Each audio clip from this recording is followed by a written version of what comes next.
Hi everyone! In this video of Accelerated Chess Dragon, we're going to be looking at a game played by Anatoly Karpov and Alexei Shirov. This was played in the 1992 Biel Tournament in Biel, Switzerland. And without further ado, let's look at this game.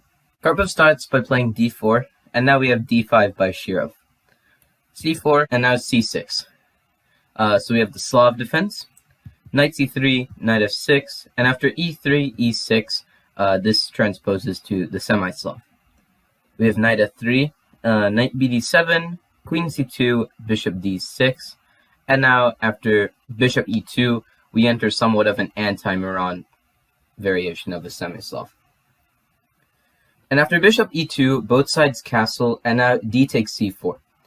Usually the principle is that when your opponent develops their light squared bishop, or for black it would be his dark squared bishop, before capturing and releasing the tension, you will usually get the opportunity of capturing on the c-pawn, and then after the bishop will capture, you play b5 and you gain a tempo on the bishop. And that is what happens in this game. We have bishop e2, and now rook to e8 by Shirov. Shirov is getting ideas of pushing e5, so we have rook d1, putting the rook on the d-file, which could be opened soon enough. And now we have queen c7. Of course, you don't want to push e5 a bit too early, since it would open up the d-file. And after d takes e5, knight takes e5, you could go for knight takes e5. Rook takes e5 must be played, and here there's a very nice tactic, knight takes b5. Point being that if c takes b5, then there's this option of playing queen c6, and after this, black should be way better. I mean, he's attacking both the rook on a8 and the bishop on d6, and he just won a pawn. He completely destroyed black's pawn structure, and there's not really much black can do about it. So e5 is not the best course of action. Instead, queen c7 was played. Preparing e5, and it'll be played under better circumstances. We have b3. Karpov indicates that he wants to fianchetto his bishop. We have e5, and now not capturing or fianchettoing the bishop, but rather h3. And h3 is just a prophylactic move, and after bishop to b7, we have bishop to b2. So only now Karpov fianchettos his bishop. h3 was preventing ideas like knight g4 later on, since if e takes d4 is played, then the bishop and queen battery get opened up to the h2 pawn. So h3 is quite a useful move. And now we have a6. And after a6 is played, d takes e5. And now Karpov decides to break the tension on the central pawns. We have knight takes e5, and now not capturing the knight, but rather playing a4. And a4 is trying to strike at this structure that Shirov has over here on the queen side. We have rook ad8, just developing the rook. Shirov isn't too bothered about the tension that's happening over on the queen side, and he's just getting ready to develop all of his pieces, and perhaps in some case he could even get ready to attack Karpov. And here Karpov plays knight g5. And an idea with knight g5 is to bring this other knight to e4, exchange it for this f6 knight, and then you have a lot of pressure against h7. So that's the plan that Karpov would really want to get in. And after queen e7, he does that. He plays knight ce4. But now Shirov just captures the knight, and after knight takes e4, he just plays bishop to b4. And now Karpov cannot really get his knight or his queen aiming at the h7 pawn so easily. And here we have knight g3. And knight g3 is preparing to bring this knight into squares such as f5, where it'll be attacking g7. h5 also works because it will also be attacking g7 from that angle. So knight g3 is an interesting and also very useful move.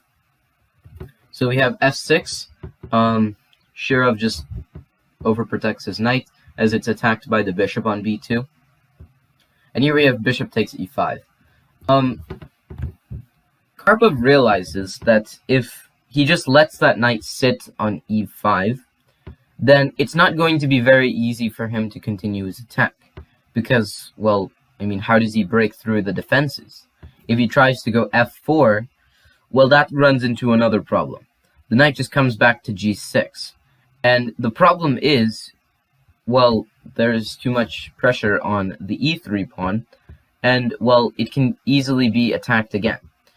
For instance, the dark squared bishop could come to c5, it attacks e3. And if there's a pin on the e3 pawn, then even ideas like knight takes f4 are possible. So it's not advisable to push f4 and really weaken that e3 pawn. So instead, Karpov just decides to give up his bishop for the knight in order to quicken the attack. And here we have queen takes e5 by Shirov. And now we have bishop d3. Of course, there's a threat on the h7 pawn, and this is provoking a lot of weaknesses in Black's camp. Black is forced to play this h6 move. If he doesn't, then there's hardly any way to actually defend the h7 pawn.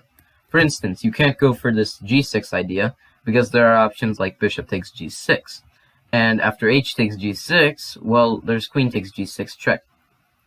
And after king h8, here's a sample line. Queen h6 check, king g8, knight h5, and, well, of course, if you are playing the black pieces, you do not want to be playing a position where your king is being hunted down. So instead, we have h6.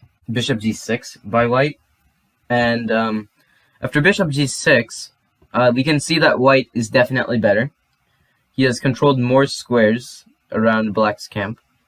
And it's not even that easy to dislodge that bishop on g6. For instance, white could just go for something like h4 and h5, and that bishop is unremovable.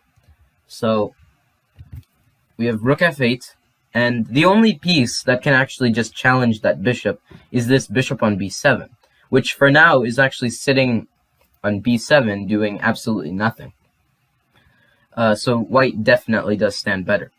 We have knight f5, and now c5, activating the bishop, but also threatening this idea of bishop e4, which would force the queen to move to a square like c1, and then you capture the knight on f5.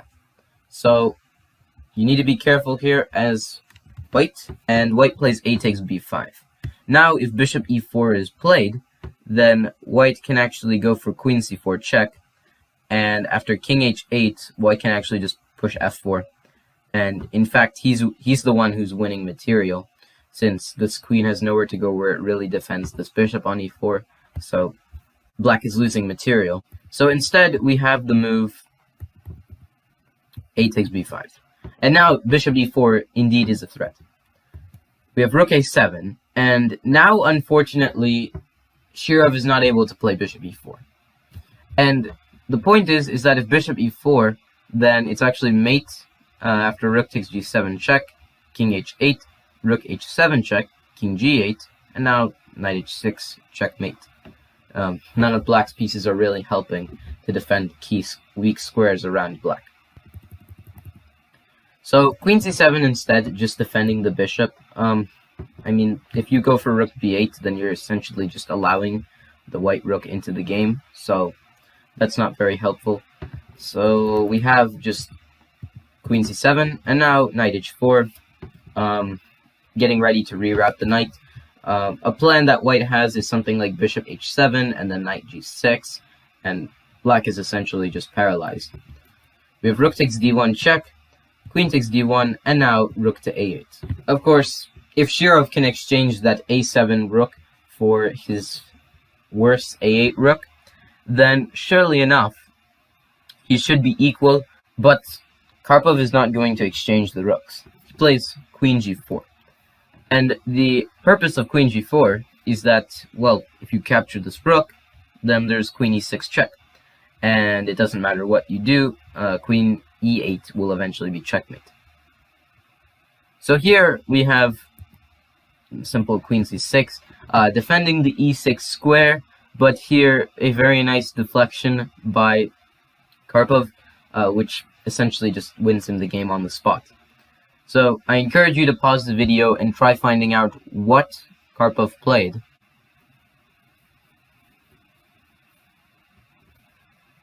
Okay, so Karpov just played the move rook takes b7. After rook takes b7 was played, Shirov is completely lost. He played queen takes b7, but this doesn't help him. Queen e6 check, and now king h8. King f8 would be worse, since it would allow ideas like bishop h7, and inevitably knight g6 will come, so you have no way of preventing this. If you try queen f7, then still knight g6 check, and this is actually worse, since you would have to give up your queen. So king h8 is forced, but now bishop e4, and after this move was played, Shirov actually resigned the game. There's nothing for him to do. We can see that even though he's up the exchange, his pieces aren't helping his king out whatsoever, or they're not even trying to create any counterplay against the white king. And here are a few sample lines that will show how much more advantageous Karpov is. Let's say that queen c8 is played. Well, this would allow knight g6 check, and king h7 is forced, and then you simply go knight e7 check, and let's say king h8, well, now knight takes c8, and mate is soon to follow. If you go for, instead of queen c8, queen b8, then it's more or less the same thing. Of course, black is threatening rook a1 checkmate, but knight g6 check. White gets there first. King h7, and now knight e5 check. And this check with the knight on e5 is quite crucial. So let's say king h8 by black. Now you remaneuver the knight to f7. King comes to g8, and now knight to d8 check. And this knight, it's maneuvering everywhere around the board, but the main purpose of knight d8 is that it's blocking this queen's defense of e8. So it doesn't matter which square you go to.